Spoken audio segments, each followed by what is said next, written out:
With little more than a month to go until the UK leaves the EU, Kent Invicta Chamber, along with every other business in the country, are taking steps to get ready for the 31st of October. Most small businesses have been adopting a wait-and-see approach to the issue of Brexit, and with the daily ebb and flow of our political institutions, who can blame them? However, it's quite clear that time has run out and businesses of all sizes now need to find out what's going to change and how it might affect them. In this month's edition of our newsletter, we'll run through some of the key things that will change under a no-deal scenario and where you can seek further help to get ready. So, if you buy or sell anything from the EU, you'll need to pay close attention. Here's Chamber CEO Joe James to explain who might be affected. It's only a few weeks now until the 31st of October when the UK are supposed to be leaving the EU.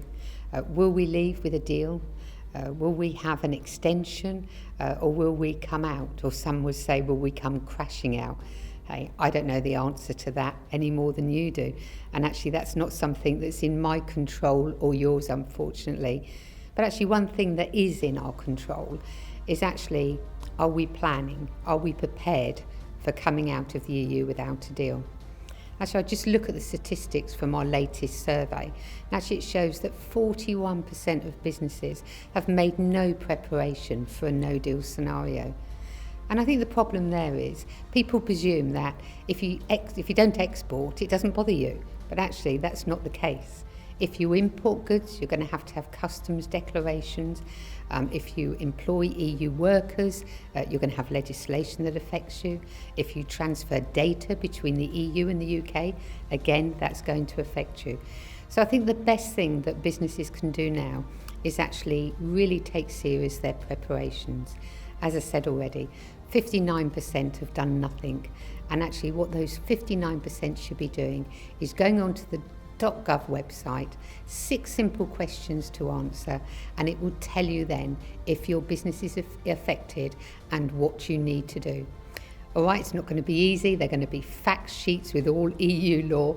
That's not easy for any of us to read. But I'm really pleased to say that the Chamber secured some funding to actually roll out a whole host of workshops right across the county to help businesses over these coming weeks. They're going to be sector specific, so they're going to be really useful for you in business regardless of what sector.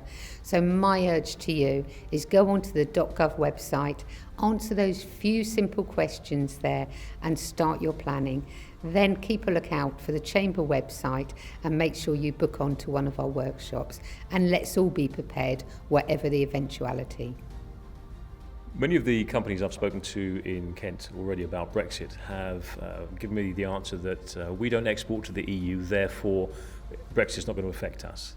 Well, unfortunately, Brexit is probably going to affect most businesses because if you were part of a supply chain which imports products or raw materials from the EU, or you have a very large supplier base who also source their products from the EU, then unfortunately the changes come 31st of October are going to have an impact. So it's really important that businesses start to wake up and take an interest in what's going on. Most businesses at some point are going to find they are actually responsible for the import of these goods and therefore will be responsible also for declaring customs and tariff duty. So if they haven't done so already, they need to be contacting HMRC and getting an EORI number, which means that they'll be registered on the system. And of course, they can always contact the Chamber, who will give them all the information and guidance they need to make sure they're prepped and ready for the 31st of October. One thing that companies in the UK need to very carefully consider is the transfer of personal data after we leave the EU. At the moment, everybody's covered by GDPR. On the day we leave the EU, that will no longer be the case.